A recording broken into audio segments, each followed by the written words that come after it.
Dan ini hadis mulia, riwayat Bukhari juga. Allah mengutus Jibril untuk menghancurkan satu negeri. Karena banyak masalah, Allah suruh binasakan. Lalu Jibril menemukan salah satu penduduk negeri itu orang soleh. Jibril lalu menyampaikan kepada Allah, ya Allah, sesungguhnya di negeri tersebut terdapat hambamu si fulan yang soleh. Apa kata Allah? Mulailah siksaan dari dia. Mulailah siksaan dari dia, karena dia tidak pernah menyeru pada kebaikan, tidak pernah melarang kemungkaran. Jadi kalau bapak ibu mau masuk surga sendiri nggak bisa, harus ajak orang lain. Jadi kalau bencana datang, orang yang soleh itu yang tidak pernah ingatkan orang, itu yang paling pertama disiksa. Hadis yang lain, hadis riwayat Muslim, Ummu Salamah radhiyallahu anha, istri Nabi sallallahu alaihi wasallam, berkata, aku pernah bertanya kepada Nabi sallallahu alaihi wasallam, apakah kami dapat ditimpa musibah atau siksaan sementara di antara kami ada orang-orang saleh? Kata Nabi SAW, iya, bila kerusakan atau pelanggaran agama merajalela, menyebar, dan tidak ada yang pungkiri.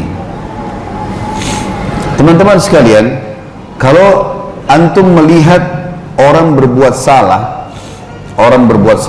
tidak diingatkan, baik dengan lisan ataupun dengan hati minimal, ya Allah berikan hidayah, maka pastinya antum akan kena hadis Nabi SAW yang berbunyi, siapa yang lihat kemungkaran lalu dia tidak memungkirinya, maka orang yang berbuat mungkar akan datang hari kiamat mencekik lehernya orang yang melihatnya sambil berkata, ya Allah, saya lihat orang ini buat mungkar, orang ini melihat saya berbuat mungkar, dia tidak ingkari, maka saya tuntut ya Allah. Lalu diambil pahalanya dikasih ke orang itu. Ini hadis mulia ini. Kata Nabi SAW, siapa yang lihat kemungkaran kemudian dia tidak memungkirinya, maka orang yang berbuat kemungkaran itu akan datang hari kiamat mencekik lehernya orang ini sambil berkata, ya Allah, orang ini lihat saya buat kemungkaran, dia tidak ingatkan, dia tidak pungkiri, maka saya tuntut Allah ambil pahalanya ini dikasih kepada orang itu. Jadi saking pentingnya ingkar mungkar, teman-teman sekalian, walaupun dengan hati. Ada reklama ya, biasa ya, reklama sama ya, papan reklama ya, iklan. Saya tidak tahu di Malaysia ini sama Indonesia. Di Indonesia orang iklan sampo perempuan telanjang kelihatan rambutnya ya. Kemungkaran bukan? Enggak. Harus dipungkiri tidak? Harus dipungkiri.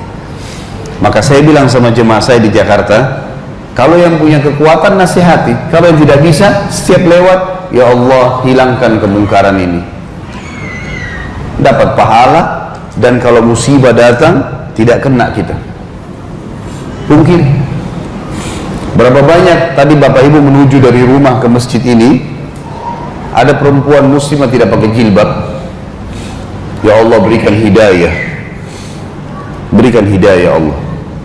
Ada teman saya bagus sekali, dia punya ide bagus sekali, saya tertarik, namanya Syekh Ali Ar-Rimi, salah satu dosen di Ummul Qura di Mekah. Beliau pernah jadi dosen 4 tahun di mana? Di Indonesia. Dia kalau lagi keluar sama istrinya, kebetulan istrinya datang ke Indonesia, dia selalu beli buku-buku kecil dalam bahasa Indonesia, masalah hijab, masalah sholat, macam-macam buku kecil-kecil. Di Indonesia harganya murah ya, kalau mungkin di sini harga 2 ringgit, 3 ringgit, buku-buku kecil, buku saku, dibeli ditaruh di tas istrinya. Setiap kali belanja di supermarket, dia suruh istrinya tanya muslim atau bukan muslim, kenapa tak pakai jilbab? Oh di sini tidak bisa, oh saya belum tahu. Dikasih buku ya, baca, dikasih buku sama dia.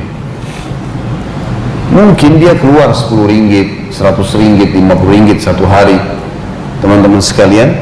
Tapi berapa banyak orang yang dapat hidayah? Anggap satu orang. Ini saya selalu ingatkan jemaah saya, kalau di Indonesia ada banyak buku-buku kecil ya, saya selalu bawa di pengajian-pengajian saya. Kalau yang ikut di YouTube itu saya selalu tunjukkan buku ini, buku ini, buku ini, buku ini, suruh beli buku-buku kecil, bawa ke rumah kerabat, ke rumah teman, ke kantor, di angkutan umum, kasih orang, mampir di surau, tinggalkan. Mungkin satu orang baca, tidak apa-apa, alhamdulillah. Nabi SAW mengatakan kepada Ali bin Abi Thalib di perang Khaybar, la in yahdiyaka rajulan wahidan khairun laka min humurin ni'am. Kalau hai Ali, kau jadi penyebab orang dapat hidayah satu, itu lebih baik daripada unta merah betina. Itu harta yang paling mahal pada zaman itu.